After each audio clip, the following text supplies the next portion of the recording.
get started. Om.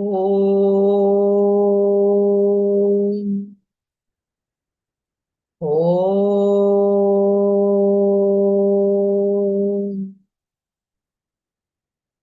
Om.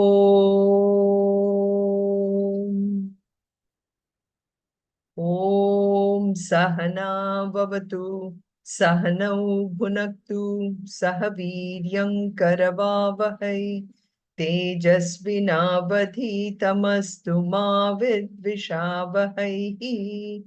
Om Shanti Shanti Shanti.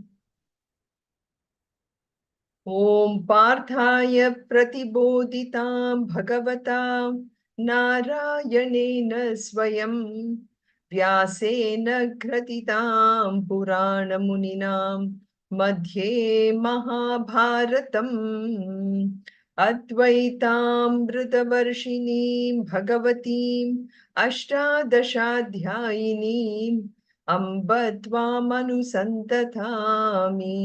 Bhagavad Gita Bhavatveshini Namostute Vyasa Vishana Buddhe Pulla Ravindayata Patra Netra Yena Tvaya Bharata Taila Purnaha Prajvalito Jnanamayah Pradeepaha Prapanna Parijataya Totra Vetraika Parnaye Jnanamudraya Krishnaya Geetam Rudatuhe Namaha Vasudeva Sutam Devam Kamsa Chanura Mardanam Devaki Paramanandam Krishnam Vande Jagadgurum Sarvatharman Parityajya Mamekam Sharanam Vraja Aham tva sarva papebhyah mokshayishyami ma shuchaha. So welcome to our very last lecture on chapter 9, and we will start also chapter 10 today. Last week we discussed about the very last shloka, which is Mad Bhakta Mad, the last shloka, which talks about the 5 different ways in which we can approach God. And today we will do a kind of a summary of the whole entire chapter 9, right from the first shlokas, and we will also chant. We will do it a little differently in the sense we will chant the different sections and we will also summarize that aspect of it. So as we said before, chapter 9 is kind of very similar to chapter 7, but quite different from chapter 8. In chapter 8, we talked about more about Saguna Ishvara. And in here, we're talking about, in chapter 9, he starts off with the supreme secret, which is about really the Nirguna Ishvara. So chapter 8 was actually about meditation on the various attributes, various virtues of the Saguna Ishvara. It was Saguna Ishvara Upasana, one may say. And here we are talking about the Nirguna Ishvara Jnanam, which some people may say it's extremely difficult, but actually it is not. It is very easy. What is difficult is the practices that are needed for us to get the purity of mind, the clarity of thought. And once that is there, then Nirguna Ishvara Jnanam is so easy. It may seem quite kind of abstract, too subtle, but the subtlety is because our mind is very gross. Our mind is so focused on the gross aspects of what life is all about. But once we make it more and more subtle by improving this purity of mind, it is possible to get there. And that is what in chapter 9, in the beginning itself, he starts off with really explaining what is that truth, that secret. So it is a supreme science, it is a supreme secret. And here I'm just going to run through all the 34 shlokas, starting with, where we have the first 3 shlokas being the secret and the science. And then what is that secret? That is the part which he explains in 4, 5, and 6. And then after having said that,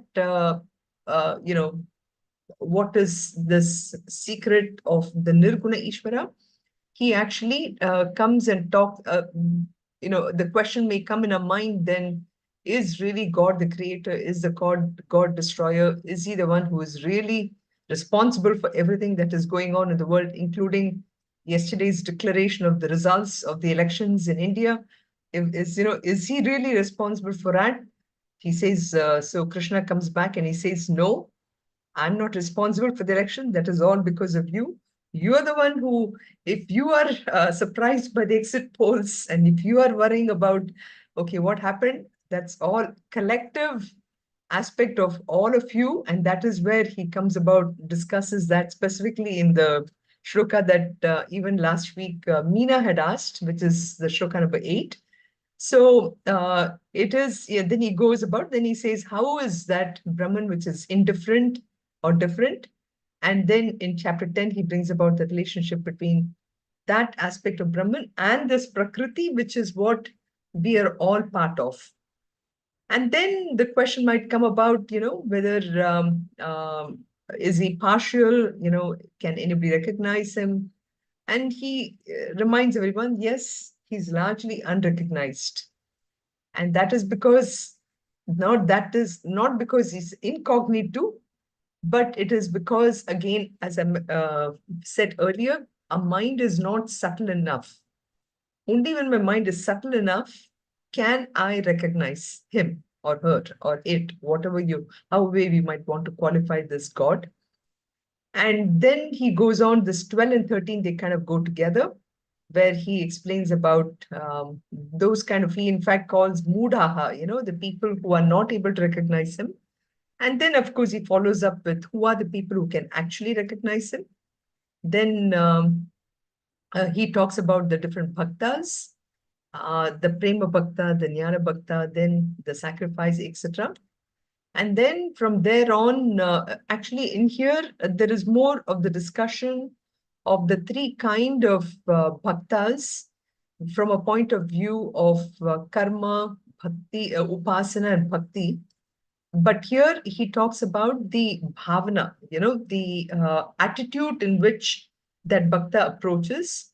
And when we say the attitude, what we mean is by the attitude with the desire for materialistic things or things which can give me more punyam. And then he goes on to discuss the aspect of that bhakta who has no desire at all, but the only desire to be with that Lord. And that is where the shlokas later he focuses on. And then he goes on to describe of, the kind of offerings, how when we approach that God with absolutely no desire but to be with him, the kind of offering that can be is as simple as even a simple fruit, even a leaf. And it is said that, when Draupadi, who was one of the greatest devotees of Krishna, when she was very satisfied with this one leaf, it satisfied all the gods in heaven, and they were so oversatisfied. So the Lord accepts the simplest of offerings. And so that was described. And then finally, the glory of that worship. But that worship is, how the Lord is impartial, just like we gave the example of sunlight.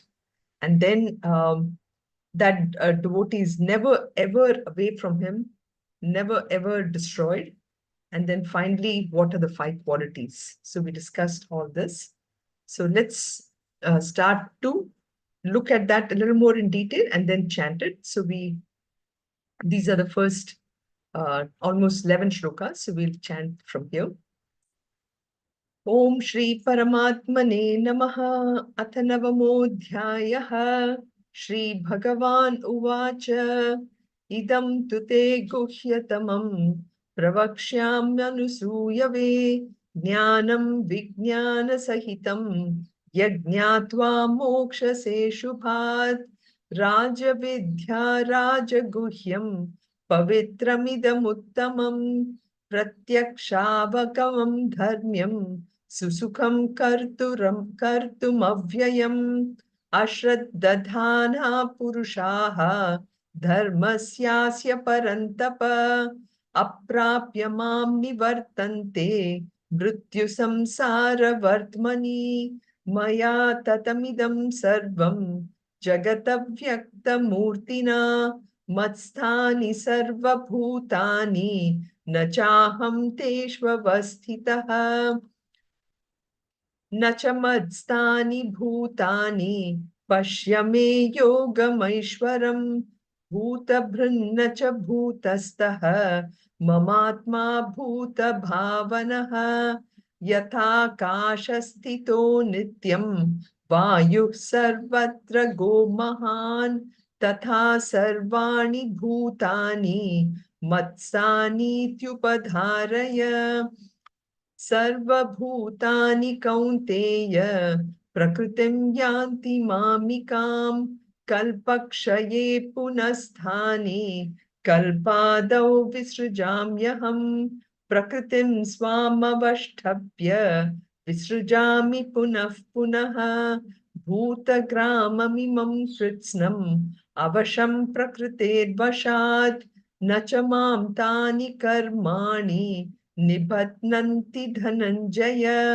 उदासीनवदासीनम् असक्तं तेषु कर्मसु मयाध्यक्षेण प्रकृतिः सूयते सचराचरम् हेतुनानेन कौन्तेय जगद्विपरिवर्तते अवजानन्ति मां मूढाः मानुषीं तनुमाश्रितम् परं भावमजानन्तः मम bhutamaheshwaram. So this was the first section where we will go back and just very quickly look at. So in the first shloka, Krishna is telling Arjuna that I'm going to tell you this biggest secret, and the reason I'm telling you is you are so pure-hearted. So he says this, and then he says this is the one and only secret that you really need to know to be completely rid of any kind of sorrows, any kind of sorrows. This is the only thing you need to know. And so then he says this is something which is available to everyone. It is an absolutely the royal secret, and it is by knowing this, it is a most purifying, and it is also something which is very aligned with dharma. If you follow this, there is just no question you'll go wrong at all. And it's extremely easy to perform and imperishable. And as easy it is to perform, like I mentioned with the Nirguna Ishvara Jnanam, that is what he's referring to here. As easy as it seems like, the qualification to get there is the most difficult. When I say qualification to get there is difficult, what I mean by that is because for a person who's very much in the materialistic world, it's extremely difficult. But as and when our own wants and needs become simpler and simpler and simpler, and we are convinced about it, to that extent, my mind becomes available for more and more for this knowledge. And when that happens, it's very easy to gain this knowledge. And this is why he says the very first qualification is the Shraddha, Ashraddha Dana Purushaha, Dharmasyasya Parantapa. So one needs that absolute Shraddha. And if we don't have the Shraddha, then we will be caught in this wheel of life, So that is what he's trying to tell here. And then he then comes, what is that secret? That is revealed in shlokas 4 and 5, in which, he brings about the about how his nature is this avyakta, and it is the substratum, and it is the fact that he's asanga, absolutely untouched, undetached. And he is the cause for all this in a very indirect way. Shruti, Sthiti, Laya, Karanam. So all that is described in these shlokas up to almost 9, which is, he starts to say that I am pervading everything, everywhere. I am the only one.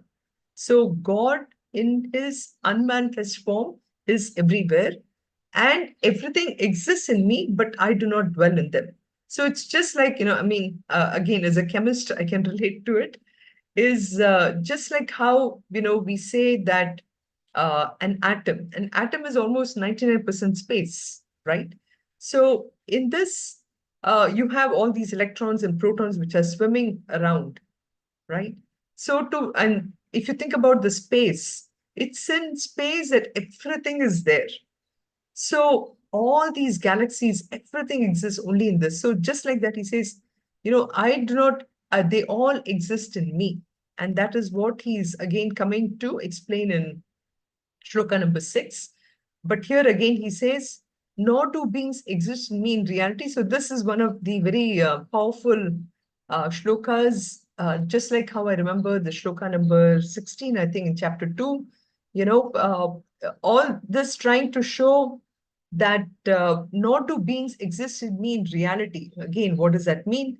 He's again trying to show that, again, this is all in your own reality, I'm existing, but in my own, at the level of where I am, this is again Krishna speaking at the highest para, uh, para level, para vidya, that level.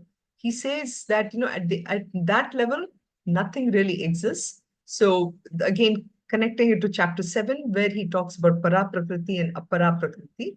So this is at the para prakriti level. He says, beings don't exist in me really. So that is the biggest of wonder. And again, when he talks about the wonder part of it, again in chapter 2, he talks about how this knowledge is such a big wonder, So Bhuta, I'm the support, and that is the Jagat Adhishtanam we talked about. And Mamatma Bhuta Bhavana, I myself am the efficient cause. So I'm the Sthiti Laya Karanam, that part of it, he says is this. And this is the example of the space and the beings in the space, just like wind exists in space. So then the question might arise, is Ishvara the creator of the universe? And this is where he says, at the end of the day, you guys are responsible for your own destiny. I just like he said, the efficient cause. I only provide the reason for your existence. That's all I am. And this example, he says, having animated my own prakriti, I again and again sent forth all this multitude of beings, helpless, avashat, prakritim vashat. We are here mainly because of our own destiny and everything. All that God is doing is providing the reason for the existence. And then what does he really do? So then question might come about. That's why he's saying, even though these things appear to be connected to me, but I am indifferent. Udasinam, I'm totally indifferent to everything. I sit unattached by this. Asaktam teshu karmasu. I'm not really connected in that sense. And because I'm not connected, any kind of actions that happen, I'm not responsible for it. So uh, then what is his role? He says, I'm just like a supervisor.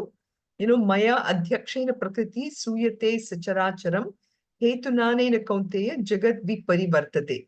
So under me as a super, prakriti produces, because of this, the world show goes on and on.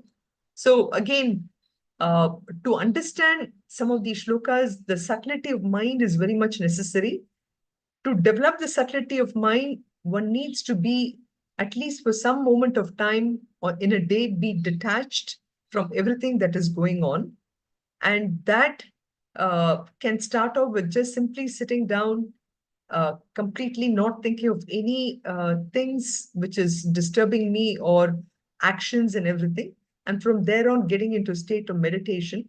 Only then some of these shlokas really makes a lot of sense. Otherwise, it may seem good on paper, it may good in this lecture, but then the practice starts with detaching ourselves slowly and slowly from the material world. The material world will go on. Many times we think that we are the ones who are responsible for certain things.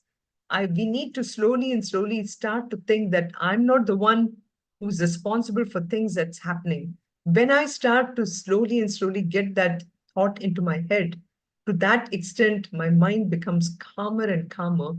And slowly and slowly, my mind becomes available for this knowledge. So here in shloka number 11, he starts to talk about, fools disregard me when I dwell in human form. It's a very powerful shloka here, actually. Param bhavam ajananta mama bhuta maheshwaram. What is he trying to say here? This manushim tanum ashritam. Here, he's really asking us to regard all the people with whom we interact with, all the beings with whom we interact with, as none other than that Krishna. Krishna is saying, when I dwell in human form, I am the one in all this. So treat me with love. Treat me, every human being that you interact with me, think that I am that person. But people don't do that. And that is why he calls them mudaha. You know, so muda fool doesn't mean that he's trying to label us or anything. He's trying to say that, hey, I'm coming in front of you all the time in different people, different this one. Just love me, just disregard me in those forms. But unfortunately, people don't do that, and they don't know that I am that God itself in all these beings. So from that point, this shloka is very powerful. And now we come to the next set of things about how, he's saying people don't, again, it's kind of a follow-up on the shloka number 11, as, because people do not even recognize that Lord who's in front. And why do they don't? Because they are really enveloped by this whole glamour, the glitter of our own attachments. And these attachments can be for material objects, it can be for people, it can be our own families. And so that's why he comes out and he says, so from here, I will start to chant again. मोघाशा मोघकर्माणः मोघज्ञानाविचेतसः राक्षसीम् आसुरीं चैव प्रकृतिं मोहिनीं श्रिताः महात्मनस्तु मां पार्थ दैवीं प्रकृतिमाश्रिताः भजत्यनन्यमनसः ज्ञात्वा भूतादिमव्ययम् सततं कीर्तयन्तो मां यतन्तश्च दृढव्रताः नमस्यन्तश्च मां भक्त्या नित्ययुक्ता उपासते ज्ञानयज्ञेन चाप्यन्ये यजन्तो मामुपासते एकत्वेन पृथक्त्वेन बहुधा विश्वतो मुखम् अहं क्रतुरहं यज्ञः स्वदाहमहमौषधम् मन्त्रोऽहमहमेवाज्यम् अहमग्निरहं हुतम् पिताहमस्य जगतः माता धाता पितामहः वेद्यं पवित्रमोङ्कारः ऋक्सामयजुरेव च गतिर्भर्ता प्रभुः साक्षी निवासः शरणं सुकृत् प्रभवः प्रलयस्थानं निधानं बीजमव्ययम्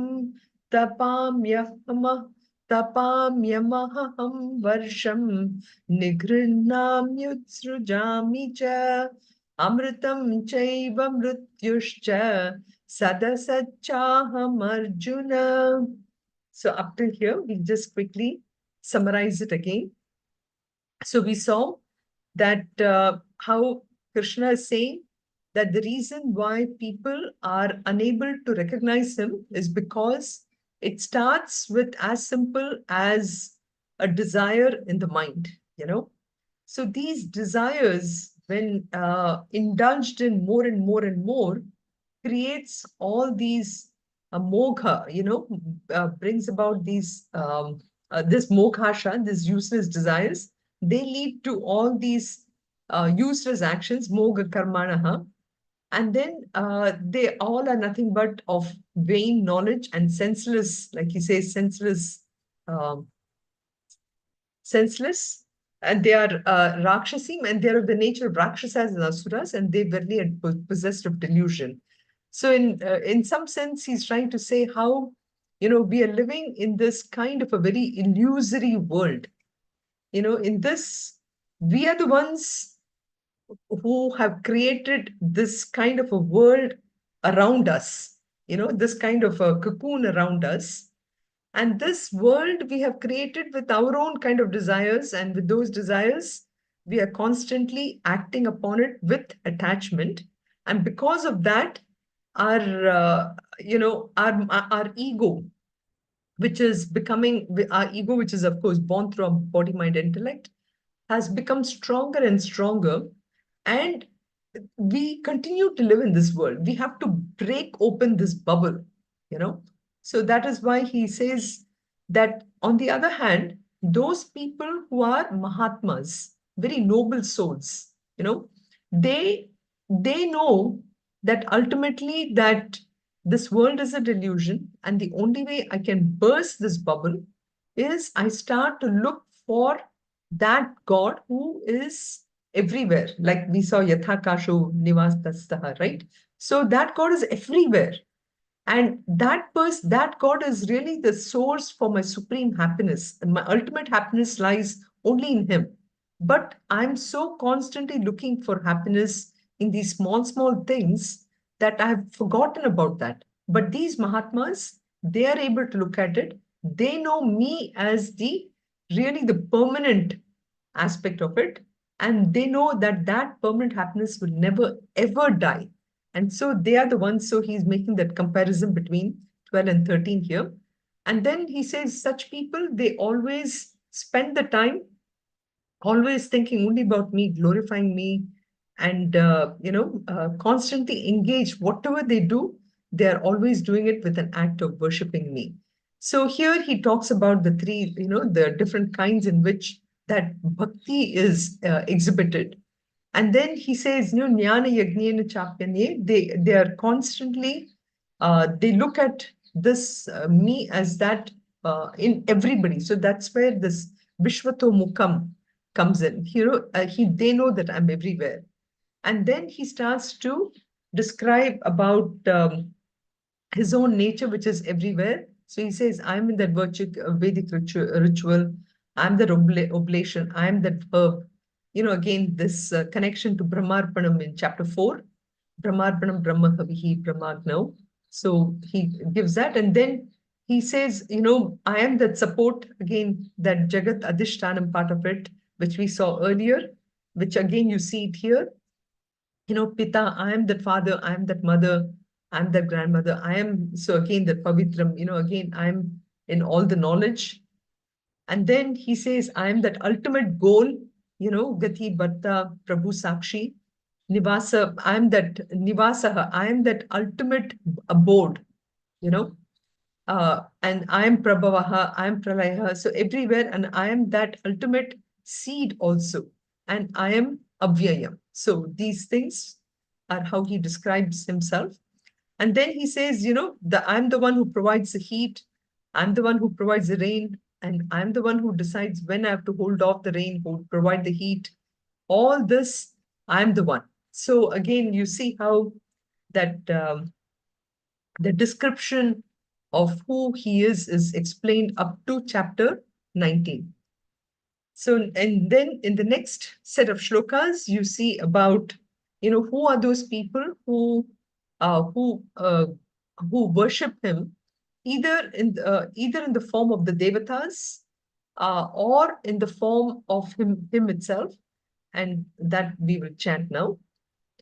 त्रैविद्या मां सोमपापूतपापाः यज्ञैरिष्ट्वा स्वर्गतिं प्रार्थयन्ते ते पुण्यमासाद्य सुरेन्द्रलोकम् अश्नन्ति दिव्यान् दिवि देव भोगान् ते तं भुक्त्वा स्वर्गलोकं विशालम् क्षीणे पुण्ये मर्त्यलोकं विशन्ति. Evam trayi dharmamanuprapannaha gata kama kama labhante ananyas chintayanto mam ye janah paryupasate tesham nityabhiyuktanam yogakshemam vahamyaham yepyananya devata bhaktaha yajante shraddhayanvitaha tepi mameva kaunteya yajantya vidhi purvakam aham hi sarva yajnanam bhokta cha prabhureva cha natu mam abhijananti tatvenata tatvenat tatvenat tatvenaschavanti te Yanti devavrata devan pitrun yanti pitrvrataha bhutani yanti bhutejaha yanti madhyajinopi mam patram pushpam phalam toyam yo me bhaktya prayachati tadaham bhaktyupahritam ashnami prayatatmanaha यत्करोषि यदश्नासि यज्जुहोषि ददासि यत् यत्तपश्यसि कौन्तेय तत्कुरुष्व मदर्पणम् शुभाशुभफलैरेवं मोक्षसे कर्मबन्धनैः सन्न्यासयोगयुक्तात्मा विमुक्तो मामुपैष्यसि. So going back, again, here he describes about those people who, knowing the Vedas, they actually they go to heaven. But having gone to heaven, they enjoy all these pleasures. But then what happens to them? They come back to the world because they have been focused only upon getting some punyams and going to the heavens. So this such people, until they actually get the royal secret, they get to know about the royal secret, they will be constantly in this cycle, the samsara cycle, like we are saying here. So he says, instead of that, if you were to focus your mind completely on just me alone, I will take care of you. So why are you so worried about, acquiring so much wealth, acquiring so much punyam, all this? What for? When I'm there to take care of you completely, you just focus on me and I will take care of the burden of taking care of your family. So here we had talked about that one beautiful verse about this Brahmin who, kind of doubted. Uh, I mean, there are two versions I've heard about the story. One is he doubted about the power of Krishna to help him, and he gets very angry. But then Krishna comes in the form of a small boy and helps him out. That is one version. The other one was the Damyaham, Ananya Sintayom Paripasate, Vahamyaham. Vahamyaham versus the Damyaham. Here we said Vahamyaham means where Krishna is saying, I take care of your requirements. But then this particular Brahmin, he changed it to the Damyaham. I will give you. But Krishna wants to say, it makes it even more powerful to say that, it's not that I'm going to give you, but I just take care of you completely. So that is the one which in 22 we saw. And then here he says that, well, even if you're not completely devoted to me in my nirguna form, but if you are, devoted to me in many different ways, you are still actually coming to me alone. So you might be praying to the other gods. And here we said other gods could be either the devatas or it could be in the form of supervisors and, our bosses and those kind of things. And then he says, of all the sacrifice, I am the one who is, this is the karta bhokta aspect of God, of the Lord. He says, even though I am the enjoyer, but uh, he's he's actually Rahita, Karta Bhokta Rahita. He is at the highest level. He is not the Bhokta or this one, but at the end of the day, I'm the one who really enjoys all your sacrifices. But this is something people don't know, and they continue to chavanti, which is they continue to keep on falling back to the world. And then even the simplest of things, and here he describes, simple patram pushpam palam toyam. Where is it? Oh, I think I made a mistake here.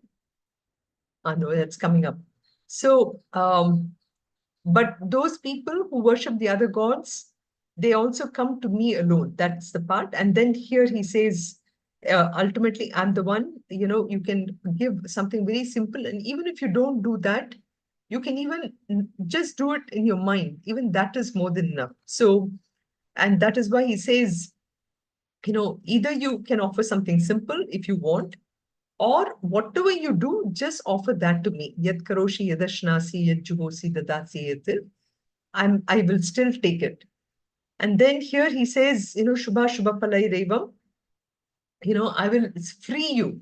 I'll free you from all the things. And here the Sannyasa Yoga, we have seen these terminologies back in chapter 3 and especially in chapter 6. There's quite an elaboration of the word sannyasa and yoga. Sannyasa is the act of renunciation. Yoga is again the act of integration of the mind and intellect in such a way that it leads us to the higher. And finally, the last section where he talks about the glory, where he's not partial and he will take care of the devotee. And then finally, the qualities. Sammoham sarvabhuteshu na me dveshosti na priyaha ye bhajanti tumam bhaktya mayi teshu chapyaham api chet suduracharah bhajate mam ananya bhag sadhureva samantavyah samyak vyavasito hi saha क्षिप्रं भवति धर्मात्मा शश्वत शांतिं निगच्छति कौन्तेय प्रतिजानीहि न मे भक्तः प्रणश्यति मां हि पार्थव्यपाश्रित्य येऽपि स्युः पापयोनयः स्त्रियो वैश्यास्तथा शूद्राः तेऽपि यान्ति परां गतिम् किं पुनर्ब्राह्मणा पुण्याः भक्ता राजर्षयस्तथा अनित्यमसुखं लोकम् इमं प्राप्य भजस्व मां मन्मना भव मद्भक्तः मध्याजी मां नमस्कुरु मामे वैश्यसि युक्त्वैवम् आत्मानं मत्परायणः. So this, like we talked about, speaks about the glory of the Lord's worship, how he is the same to everyone. And then he says that, everybody is he's accessible to everybody. And even the most apichet sudurachara, even the most sinful, worships me with devotion to none else. So we saw examples over here. And then he says, this is the verse where I said, he says, Kshipram bhavati dharmatma. The second, I decide to turn my mind towards him, he's there. And for such a person, that devotee is never, ever destroyed. And then he says, for taking refuge, who are the different people? We talked about this last week at length. We discussed it. And then he says that, when we talk about people who may have committed all those things, like, the apichet sudurachara, then what to talk about the brahmanas and the devotees? For such people, I'm always there because they really know me in my true essence. And then finally, the 5 qualities, which we talked about last time. Manmana bhava madbhaktaha madhyaji mam namaskuru mame vaishyasi yuktvavam atmanam mat parayanaha. So the 5, manmanaha, madbhaktaha, madhyaji, mam namaskuru, and mat parayanaha. So all these 5 things we talked about. So ultimately, this chapter is all about the devotion to God. So the So this, we saw in the chapter 7, but it is a lot more emphasized here in chapter 9. And the difference between chapter 7 and chapter 9, of course, in chapter 9, he really brings out the true essence of Parabhakti. And, he wants to also show that Paramatma is not really sitting in the heaven and, he's totally unconcerned and everything, but he's actually very greatly concerned. He's there to help us in every way possible. And that is the Ananyas Chintayanto Mam, which we said. And so, and then he also says that the distance between that Paramatma and the human being is very, very small. Anybody can come to him, and that is why devotion is ultimately the easiest way to get to him. And that is why he describes this devotion in those three different ways, and how also with desires, without desires, all this, he tries to this brings about that highest devotion. But this, you will see this highest devotion, we have seen this in various forms here, but then you will ultimately see that in chapter 11, where you see that, it's ultimately, it is none other than that Krishna, that Brahman, who is shining everywhere and for everywhere in different forms. So we'll see that in chapter 11. So this kind of brings about is finally the summary, and we chanted also. This time I did this a little differently, where instead of chanting the whole chapter together, I wanted to bring that in pieces and chant them and do the summary. So any questions, any thoughts for chapter 9? Yeah, go ahead. I have a small quick question. So I have noted down here, you said in 1 second, I don't know why my volume is a little low. Let me I'll stop 1 second. I'll stop sharing. Let me increase the volume. That's why. Yeah, go ahead, Meena. So you said ignorance of my true goal and destination is the problem of our lives. Gatir Bharta, that one, shloka, right? Which slokam is that? Can you tell me? Gatir Bharta Prabhu Sakshi. 1 second, I'll tell you what it is. Yes, 918. 18. Okay. Yeah. Okay.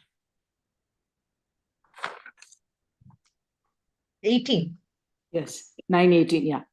Mm-hmm. Mm-hmm. Can you explain what exactly it is, what you're trying to say in this? I mean, I forgot. Yeah, sure. No worries at all. So, starting with, where we are in our own journey of life, right? We set up so many different goals. And we try to reach them thinking that once I reach that goal, I'm going to be extremely happy, or not extremely happy, I'll be happy, or that will give me the ultimate peace. That's what we look at, and we are constantly working towards it. But those kind of goals are actually very temporary. It gives me the happiness before I go on to the next goal. So our life is based on all these temporary goals, which are giving us this short-term peace and happiness. So Krishna is saying that, focus on me as your goal, because when you fix me as a goal, I am that ultimate peace and happiness. So why are you going for all this temporary happiness? I am that ultimate happiness. So that is why he said, Gatihi Bharta. So I am that ultimate goal. And I am the supporter. Now, supporter Bharta, when we say we look for our own, we are dependent, or we look for support in our own, say, social security. I mean, many of us are close to retirement here. And, we look for a social security pension. We think that is the ultimate support for us. Krishna is saying, okay, you can have that as a support until you have increased your Shraddha in me. Okay. So start to increase the Shraddha in me and consider me as your final support. And that is where that Ananyas Chintayantu Mam comes in, because if you keep me as a support, then I will take care of all your yoga and kshema. So that's where the Bharta he's bringing here. And I'm that ultimate Lord, Prabhu. So that talks about that goal. Then Sakshi, but he says, I am the witness. So I'm not, I'm actually detached from you. So I'm just an observer and I'm a watch for you. Okay. And I'm again, then he comes back again and he says, in connection with this word Bharta, he says, Nivasaha. I am that ultimate board. See, for us, we spend a lot of time in our own homes, decorating our homes. That is because I feel that is where that is my abode. But very soon you'll realize that abode itself is a temporary one. And so he says, I am that ultimate abode. I am that sharanam. I'm that shelter also. And I'm your friend. I'm Suhrit. I'm your bestest friend. If we look at our own lives from the time when we were in kindergarten to where we are today, our friends have constantly been changing. Some of them, of course, we have held on to some of our friends again because we have held on to them because our values. When our value is more of a long term from the time when I'm young, then those friends don't change, right? So here he's trying to say, I am the ultimate friend for you. Then, so those are the qualities. Then he comes with and he says, I am the Prabhavaha Pralayaha Sthanam. That's Sthiti Laya, Srishti Sthiti Laya. We talk about that, right? So I am that ultimate origin that is everything ultimately comes into me only. Okay. So the best friend that never change in our life. Correct. Forever. Yes. Okay. Because the quote I wrote down, but I didn't know which sloka you're relating to, so that's why I wanted. Thank you so much for the explanation. Oh, no problem.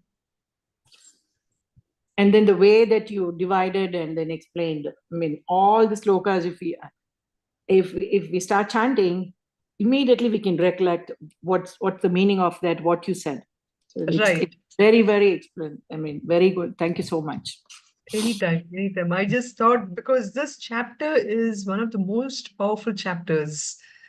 Every chapter has a significance in a particular aspect of our lives, Like, for example, when I'm um, young adult, I guess, in a job, trying to make money and rise up and everything. For those, chapter 3, all those things really is greatly appealing. But for us, at a more where we have been in the world, enjoyed it now, slowly our mind has to change, But so in those areas, this chapter 9 is a very, very powerful chapter, very powerful. And some of these shlokas, especially this chapter, shloka number 18, Ananyas Chintayantumam 22, then the last one 34. Those shlokas, if we can just meditate, reflect upon them more and more and more, then what happens is that improves the subtlety of our own thinking. I will constantly keep thinking, okay, really, who is my friend? If somebody behaves badly towards me or whatever, then who is really my real friend? Who is, what am I looking for? Yeah, so all these things are there in this shloka. So very powerful shloka, actually. Thank you for pointing this out. It really, every time, when somebody points, it really makes you feel, makes you think a little more on the purpose of our own lives, I would say. Hari Om, Sunitha ji. Hari Om, Anant. So, as a summary, that the devotion itself is alone is sufficient to reach Paramatma. Is that the one of the essence or messages. It is absolutely, absolutely. It is the most powerful, most, so knowledge helps us in developing that devotion. So knowledge, this vidya that we are studying through Bhagavad Gita, it is helping me to develop more and more shraddha. And when I have more shraddha, that breaks down any kind of doubts which are in mind and helps me go up the ladder in developing the devotion. So the ultimate aspect of devotion is where I feel that I'm very, very close to that Krishna, and I am none other than Krishna, which will come to much later. But these are steps for devotion. Yes. So chapter 9 is very much talks about devotion, and it is the ultimate. Yes. Hari Om. This Before Suvarna, before you go, I just want to make sure, Anant, did that satisfy? Did that help you, or was there Yes. something else you wanted to say in this regard? No, that was very good. Yeah. Thank you. Okay, no problem. Yes, Suvarna. Hari Om. This stanza, this verse 18, actually over here in the explanation, in the Swamiji, Gurudev's explanation over here, he says, Lord describes himself with a host of suggestive words strung together to form this executive verse, pregnant and full for all students of meditation. This is like a beautiful indicative, Lord can only, we cannot, we can experience Lord, but there is nothing to, everything is indicative. It is all indicators. So Gati, he's the ultimate goal. That is an indicator. Goal. And then there's Bhatta, the supporter. He's the substratum for everything. Prabhu, he's the Lord. He makes the sunshine. He gives us the rain. He gives us the food. He gives us the patra phala. He gives us everything. He sustains us. He's the sakshi that can. He's who is witnessing everything that is going on. So this, there are even more indicative terms in this particular verse, that actually when you ask for self-reflection, this was the verse that caught my eye and made sense to me. Pick one word. If we say he's the sustain, he's the bharta, he's the support. Yeah, so he's supporting me, he's supporting my family, he's supporting everything and everyone. He's supporting the earth and he's supporting the universe out there. I mean, so it's like, if we can just focus on one word where, and you lose yourself to that meaning as to what all he's supporting, what all is he supporting outside of us, and what all he's supporting within us. The food I'm eating, he's given us the digestive system that will digest the food properly and send it to whatever parts of the body the nourishment needs to go. So it's like he's doing it all, and this was the verse that made a lot of sense to me. Very good, very good. You're right. It is a very powerful verse. It also explains what I felt, that this was definitely a very powerful verse for me, at least. Great. Yes, Anand. Hari Om. Yeah, so it explains the entire cycle, like a creation, sustenance, and laya. So he's trying to saying here, like he's everything. Like usually we have the Trimurti, right? Brahma, Vishnu, Maheshwara. Right? So as a Paramatma, the ultimate, he takes care of all the functions. So that's what is emphasizing here. Correct. Exactly. Yeah. That's right. I mean, again, And maybe that is why, again, it is before that shloka number 22, where if he is everything, why are we looking for our yoga and kshema in the world, right? We have to do it until we develop the shraddha, until we improve on shraddha. It's not that we don't have shraddha. We do have shraddha, but that shraddha needs to be redefined, and the shraddha needs to be redirected. Right. Again, as a kids, again, we were told, like, unity of Shraddha, you study well, but, unity of Shraddha. That's the first thing that comes. So once Correct. that is there, then the other things will follow. So, Correct. yeah, that's emphasis here. Exactly. And somewhere it says Shraddhavan labhate jnanam. Shraddhavan That's labhate one of the, jnanam. yeah. Yes, exactly. So let me share the last. I know we have few minutes. We will do this.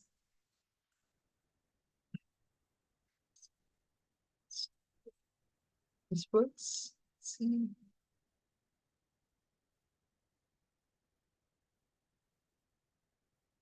Yeah. So ultimately, we said devotion is the ultimate. Are you seeing one screen or two screens? One screen.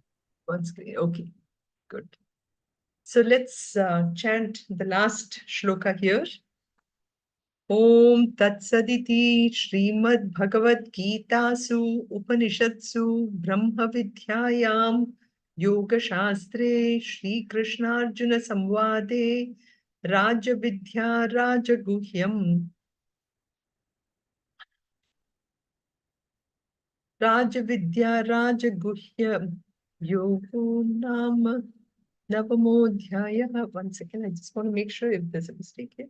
Raja Vidya Raja Guhya Guhya Yogo Nama Raja Vidya Raja Guhya Yogo Nama Navamodhyaya. So we come to the end of the chapter 9 dialogue between Krishna and Arjuna. And it contains Brahma Vidya, and it is Yoga Shastra, which is the Karma Yoga. Both are described in of course, in the whole Bhagavad Gita. That's what he's trying to say. And this particular chapter focused upon the royal secret, and that's why it is Raja Vidya Raja Guhyam. And so it is with the grace of Bhagwan and the blessings of our Guru Parampara that we've been able to finish chapter 9. So let's, since I promised that we will start the 10th chapter, at least we'll do a little bit of an introduction, just a couple of minutes. So, so far, we said, this is part of the second part of the three-part series of Bhagavad Gita, which is on focusing on Tat, or that ultimate Lord. And so here in 10th chapter, we are discussing more again about the immanence of God, which is, about the presence of God. So we in the last two chapters, we have constantly been trying to understand that this God is not that God who is in an idol. So again, as Hindus, many times we're criticized for thinking that our gods are there only in idols. The God is there only in the temples, and that is how we worship. And again, because of the plethora of gods that we have created, we are criticized even more. But again, the reason for the plethora of gods is because we want to show that God is everywhere. God is in everything. God is in every being. God is in animals. God is in birds. Again, the story of Akbar and Birbal, right? Where when Birbal is praying to every plant, Akbar gets mad at him, But this is how our Hinduism is, which is that God is everywhere. So it's about the immanence of God. And the reason for that is to show that since God is everywhere, why are we getting stressed out? we can pray to any aspect in front of us, and that will just calm our mind down. So this is the whole idea where 10th chapter really begins. So 10th chapter is all about the glories of God in this whole world.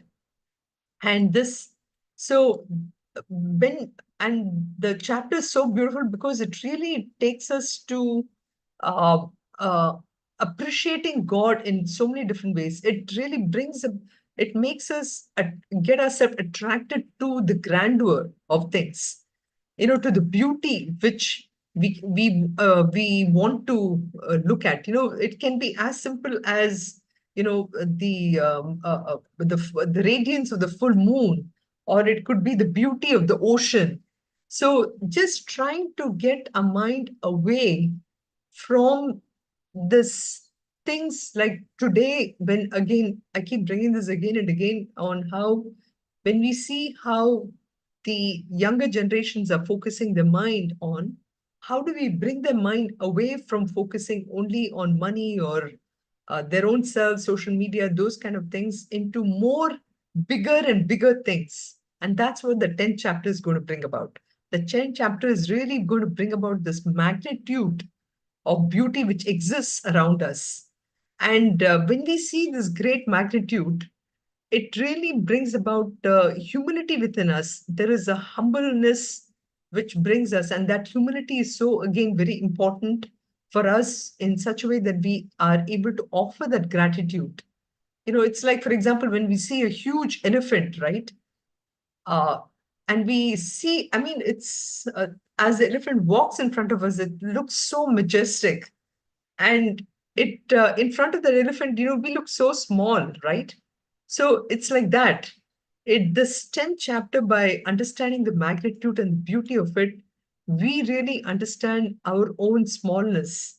We also begin to embrace the beauty and the grandeur, and we recognize that that Lord is somebody who is so very beautiful. And maybe this is why, even Tirupati and everything, the grandeur of that Lord is shown in this majestic Lord Venkateshwara, right? When you see the majestic Lord Venkateshwara, you understand how great this whole world is, right?